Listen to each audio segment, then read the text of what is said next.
Olá, trago um assunto hoje para convidá-los a pensar sobre as mudanças que estão ocorrendo na nossa sociedade e as implicações que elas possam ter nas nossas práticas éticas na pesquisa. Ponto 1. Um ensaio clínico efetuado em Tuskegee volta à tona nessa nossa nova época de discussões intensas sobre discriminação por raça. Eu prefiro a palavra etnia e gênero.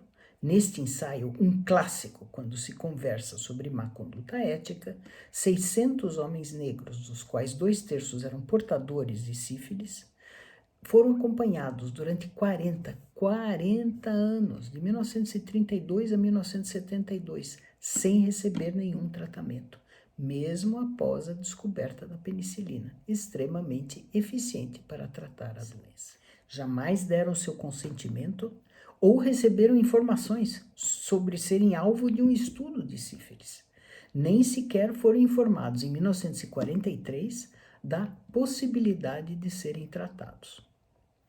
Vale a pena ler os detalhes sórdidos desse estudo, que foi instrumental, inclusive no desenvolvimento das instâncias éticas tais como as conhecemos hoje. No entanto, há ainda uma representação desproporcional de pacientes de origem europeia ou caucasiana, né, e de pacientes masculinos nos ensaios clínicos. Assim, os resultados são estendidos aos demais como se fôssemos todos iguais. Há vários exemplos recentes de como doenças ou medicamentos impactam diversamente as pessoas, de acordo com a sua etnia, seu gênero ou faixa etária que seja. Uma questão muito atual é a dos ensaios clínicos para crianças. Nós vimos o impacto disso nos ensaios das vacinas para a Covid-19. Neste último caso, muitos dirão: mas nós temos que proteger as nossas crianças. Estamos de fato protegendo-as? São todos assuntos para anotar quando estivermos planejando os nossos futuros ensaios clínicos ou reformulando diretrizes e regulamentos que regem as atividades da pesquisa clínica no país. Ponto 2.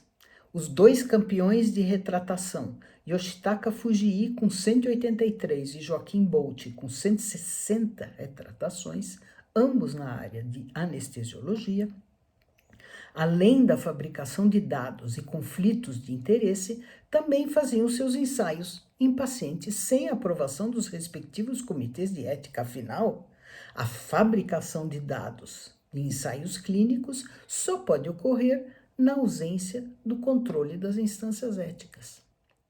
Isso ocorreu nas décadas de 1990 e 2000, e as retratações chegam até 2019, mas o terceiro colocado em retratações, Yoshihiro Sato, na área de ortopedia, junto com os demais autores, também esqueceu, de pedir o clearance ético, e essa última retratação do caso dele é bem mais recente, data de 2021.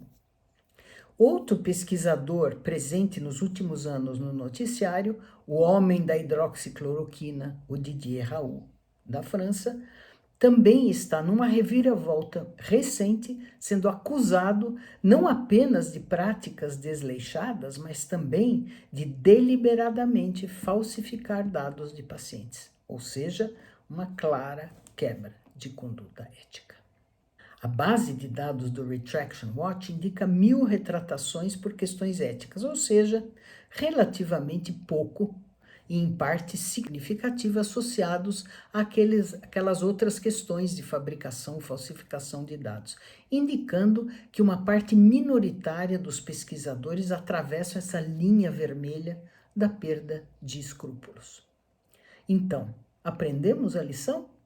Ou as falhas éticas ainda passam despercebidas? Ponto 3. A propósito, o excelente blog por Richard Smith, de junho de 2021, um ex-editor do British Medical Journal, traz à tona informação relevante e preocupante em relação às questões de ensaios clínicos fraudulentos, inexistentes ou simplesmente feitos sem o menor cuidado. informa que levantamento feito em diversas bases de dados ou de publicações ressalta uma significativa porcentagem de ensaios clínicos que nunca foram executados, mas se encontram publicados e não foram retratados. Soma-se a esses o grande número de ensaios sem poder estatístico, sem controle institucional, entre outros, e temos uma situação grave. Na qualidade de ex-pesquisador da colaboração Cochrane, Ian Roberts, epidemiologista da London School of Hygiene and Tropical Medicine, entrevistado nesse blog, encontra-se em situação privilegiada para avaliar a real situação, não só de ensaios clínicos per se, mas também das distorções que são geradas quando se faz meta-análises de validação de indicações médicas e de novas terapias.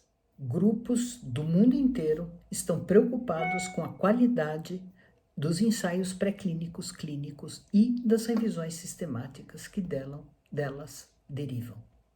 Por exemplo, aqui no Brasil houve um excelente webinar patrocinado pela Brisa, a Iniciativa Brasileira de Reprodutibilidade, que trouxe as preocupações de grupos internacionais em melhorar os resultados e a qualidade, a validade dos inúmeros ensaios pré-clínicos. Há diversos links lá no final da página da Brisa que mostram centros na Holanda, na Escócia, na Inglaterra e a própria Cochrane, e também plataformas abertas que buscam aperfeiçoar a qualidade das revisões sistemáticas dos ensaios pré-clínicos e clínicos. Vale a pena visitar. Ponto 4. Digitalização na medicina, que hoje é uma realidade e que cria situações novas, tanto para os pacientes quanto para os médicos, enfermeiros e outros envolvidos nos ensaios clínicos. Pacientes querem participação ativa no desenrolar dos ensaios. O consentimento informado, em diversas situações, já pode ser feito de forma remota.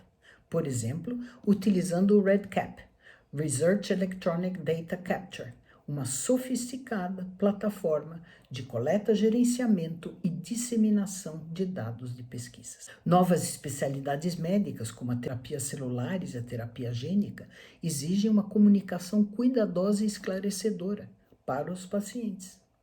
Um bom exemplo desse admirável mundo novo é o artigo comunicando um ensaio multicêntrico com um tamanho amostral de 15 mil pacientes a ser feito em 30 unidades de terapia intensiva espalhados pelo Brasil e desenvolvido de forma colaborativa pelo Ministério da Saúde e pelo Hospital Israelita Albert Einstein.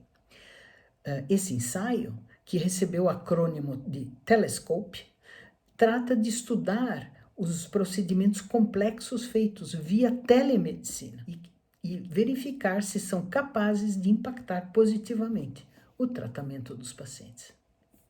Um outro bom exemplo dessas novas formas de abordagem da pesquisa clínica é a do caso do neurologista Daniel Gibbs, que numa entrevista recém-publicada discorre sobre efeitos adversos observados no ensaio clínico para a doença de Alzheimer, no qual, neste ensaio, ele não é o pesquisador principal, ele é o paciente que sofreu os efeitos adversos.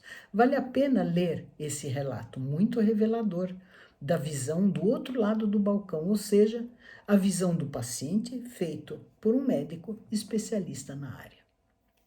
Há muitos outros exemplos que merecem a atenção do pesquisador nessa área da saúde. Pensem nisso quando forem planejar o seu próximo estudo. E até mais.